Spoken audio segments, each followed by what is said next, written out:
औज़ुबिल्लाहिमिनश्शैतानिर्रजीम बिस्मिल्लाहिर्रहमानिर्रहीम। आज जजमेंट के हवाले से हमने पढ़ना है कि judgement of the court of justice when relevant, कब जो है किसी भी कोर्ट की जो जजमेंट है रेलिवेंट होती हैं। जजमेंट होती क्या है? जजमेंट जब भी कोई कोर्ट है, जब उसके सामने कोई केस आता है, वो कॉग्निजेंस लेती है। कॉग्निजेंस लेने के बाद फ्रेम करती है इश्यूज या चार्ज फ्रेम करती है क्रिमिनल केसेस में, और उसके बाद एविडेंस लेती है दोनों पार्टी की, और फिर आर्गूमेंट सुनने के बाद एक फैसला देती है, जिसको हम क्या कहते हैं? जजमेंट कहते हैं। लेक्चर की तरफ जाने से पहले आप वीडियो को लाइक कर लें और चैनल को सब्सक्राइब कर लें। हम टॉपिक की तरफ आते हैं। 54 में बात करता है कि वो कहता है कि प्रीवियस जजमेंट जो कि relevant to bar second suit और ट्रायल, वो कहता है कि जब कोई एक जो जजमेंट है जो किसी कोर्ट ने पास कर दी हो और सेम उसी तरह की जजमेंट पार्टीज कंपिटेंट पार्टीज के दरमियान पास हो गई हो, या क्विटल हो गई हो, कन्विक्शन हो गई हो एक केस के अंदर पहले, तो पार्टी नया आके केस दायर कर देती है। तो अब वही कोर्ट सेम केस पे कॉग्निजेंस नहीं ले सकती। तो वो जो प्रीवियस जो जजमेंट है जो दूसरे केस को बार कर रही है, रोक रही है कि इसका ट्रायल नहीं चलाना, वो जो प्रीवियस जजमेंट है अकॉर्डिंग टू आर्टिकल 54 क्या होगी? रेलिवेंट होगी। मिसाल के तौर पे अगर हम सिविल लॉ के अंदर देखें तो सेक्शन 11 में रेस जुडिकाटा के हवाले से है कि अगर एक दफा सूट डिसाइड हो गया तो सेकंड सूट लाए नहीं करेगा।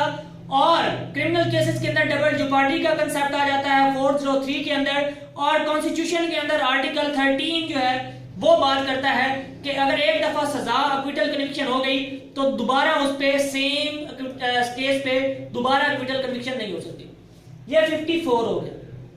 फिर आगे 55 में बात करता है कोई भी जो सर्टेन जजमेंट्स, ठीक है, कोई भी कोर्ट जो कि प्रोबेट की जुरिसडिक्शन एक्सरसाइज कर रही है। प्रोबेट क्या है? ये जो विल होता है, विल के हवाले से इंक्वायरी वगैरह जो कोर्ट्स करती हैं, डिसाइड करती हैं कि विल ठीक है कि नहीं, या कोई अज़दवाजी मैटर के हवाले से कोर्ट जो मैटर सुन रही है, या कोई बहरी एडमार्शली मैटर के हवाले से, या फिर उसके बाद इंसॉल्वेंसी मैटर के हवाले से कोई कोर्ट जो है जुरिसडिक्शन एक्सरसाइज कर रही है और मैटर सुन रही है, वो क्या करती है? जजमेंट पास करती है। और उस जजमेंट के अंदर क्या करती है? किसी भी बंदे पर क्या करती है? उसको कोई कंफर्ट उसको देती है, कोई राइट, कोई लीगल कैरेक्टर उसको देती है, या उससे कोई लीगल कैरेक्टर क्या करती है? वापस लेती है, या डिक्लेयर करती है किसी बंदे को किसी भी लीगल कैरेक्टर का, और उसको इंटाइटल्ड करती है किसी भी खास चीज का, कोई थिंग का, कि ये जो जमीन है आज से इसकी फेवर में जजमेंट पास होगी, आज इसकी होती है। तो वो जो जजमेंट है वो क्या है? रेलिवेंट है। कब?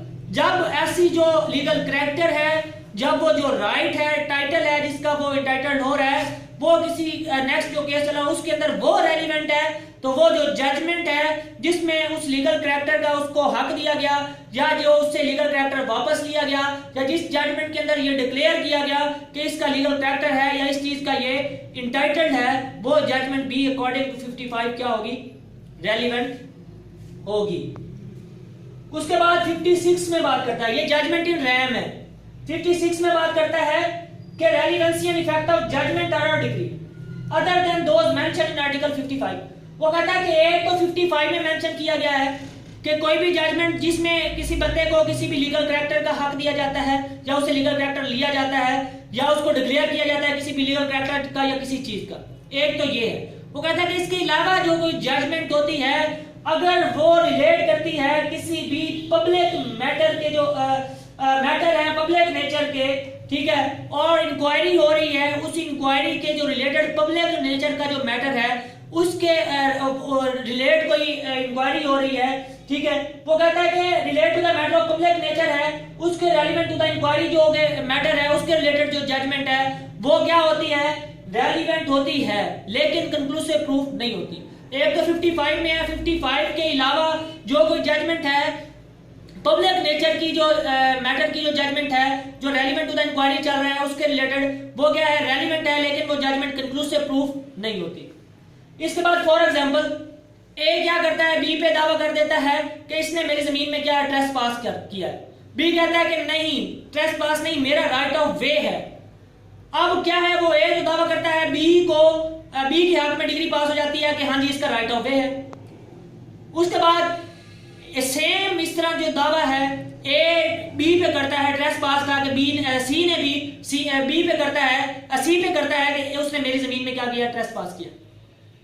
वो जो पहले वाली जो जजमेंट है, ए जो बी की ए के खिलाफ जो डिग्री उसने ली के राइट ऑफ वे की, वो दूसरे केस के अंदर रेलिवेंट तो है लेकिन वो कंक्लूसिव प्रूफ नहीं है। ये इसका अपना मैटर है, वो और मैटर है। वो रेलिवेंट जरूर है लेकिन कंक्लूसिव प्रूफ नहीं है अकॉर्डिंग टू आर्टिकल 56। फिर आगे 56 में आ गया, वो कहता है कि 54, 55 और 56 के अलावा जो जजमेंट्स होती हैं, एक तो इधर मेंशन की गई है, इसके अलावा जो जजमेंट्स हैं वो इररेलेवेंट है। वो क्या है, इररेलेवेंट है, सिवाय इसके कि वो जो जजमेंट है इटसेल्फ फैक्ट इन इशू हो या रेलिवेंट फैक्ट हो, रेलिवेंट हो तो फिर वो रेलिवेंट होगी, अदरवाइज वो क्या है, इररेलेवेंट होंगी जो जजमेंट 55, 54 और 56 के अलावा होती है। ठीक है, आगे फिर बात करता है फॉर एग्जांपल,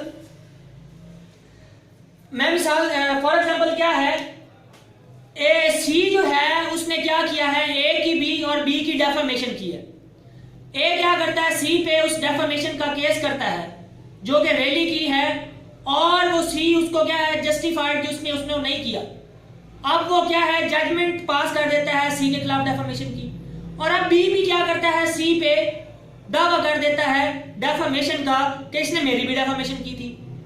तो अब जो पहले वाली जो केस है ए का बी की डेफामेशन के हवाले से है, वो दूसरी जो बी का सी के ए का सी के साथ डेफामेशन के हवाले से है, वो जो डेफामेशन है बी की सी के हवाले से जो केस चल रहा है डेफामेशन का, उसमें इररेलेवेंट होगी।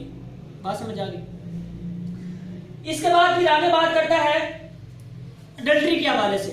ए जो है बी पे क्या करता है, केस करता है कि इसने मेरी वाइफ से क्या किया, अडल्ट्री कमिट की है।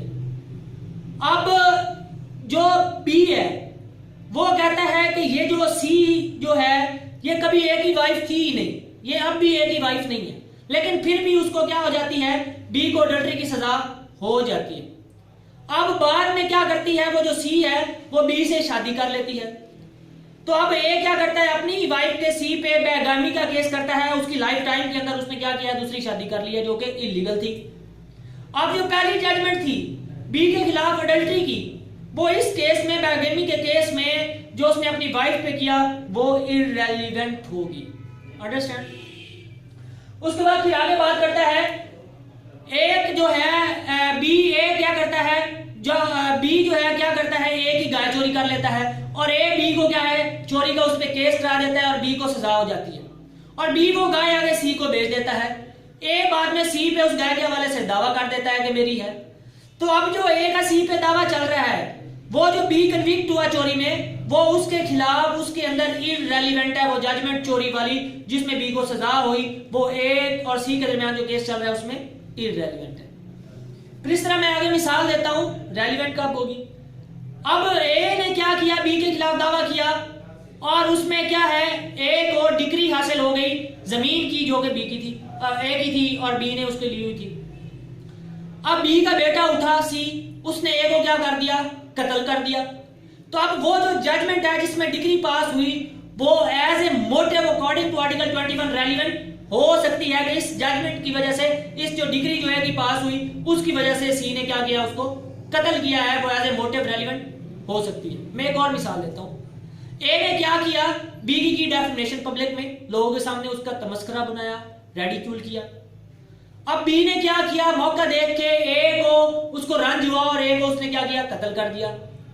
अब वो जो डेफामेशन की वजह से उसने कत्ल किया है, वो जो पिछली जो डेफामेशन की जो जजमेंट पास हुई थी ए की बी के खिलाफ, वो जो जजमेंट थी उनकी पिछली कि उसने डेफामेशन की है, और वो जो डेफामेशन वाली जजमेंट पास हुई थी और इसकी वजह से उसने कत्ल किया, वो जो जजमेंट है प्रीवियस क्या होगी, रेलेवेंट होगी अकॉर्डिंग टू आर्टिकल 57।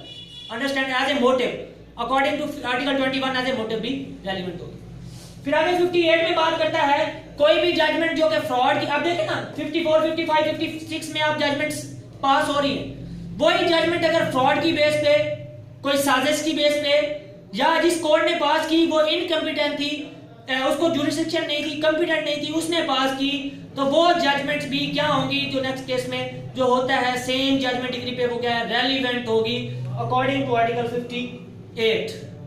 अंडरस्टैंड। ये आज हमने judgements of the court of justice के हवाले से पढ़ा। 54 में हमने पढ़ा कि प्रीवियस जजमेंट सेकंड सूट के अंदर जो है, जो सेकंड सूट जिस पे लाई नहीं करता, प्रीवियस जजमेंट वो रेलेवेंट है। जब कोई मैट्रिमोनियल, इन्वर्सली और सिविल जुडिशियल के अंदर कोई जजमेंट है जो किसी बंदे को कोई लीगल कैरेक्टर दे रही होती है, टाइटल दे रही होती है, वो भी रेलिवेंट है। इधर हमने पढ़ा कोई इफेक्ट जो जजमेंट का है, रेलिवेंसी आपका 55 के अलावा जो होती हैं जो पब्लिक नेचर के रिलेटेड रिलेट करती हैं, वो भी क्या रिलेट करती हैं पब्लिक नेचर के रिलेटेड, वो भी रेलिवेंट है लेकिन कंक्लूसिव प्रूफ नहीं है। 57 में हमने पढ़ा कि जजमेंट जो 54, 55, 56 के अलावा है वो भी रेलिवेंट है, लेकिन वो अगर फैक्ट इन इशू है या रेलिवेंट फैक्ट है तो फिर रेलिवेंट है, अदरवाइज नहीं है। फिर आगे 58 में हमने पढ़ा कि ये जो फ्रॉड की बेस पे, मिसरिप्रेजेंटेशन की बेस पे या इनकम्पिटेंट कोर्ट ने पास की, वो भी क्या है, रेलिवेंट है 58 में। 58 में जजमेंट इन रैम है, 57 में जजमेंट इन पर्सन है, 56 जजमेंट इन रैम है 57 में भी, 56 में जजमेंट इन पर्सन है, और 55 में भी जजमेंट इन रैम है, और 54 में भी जजमेंट इन रैम है।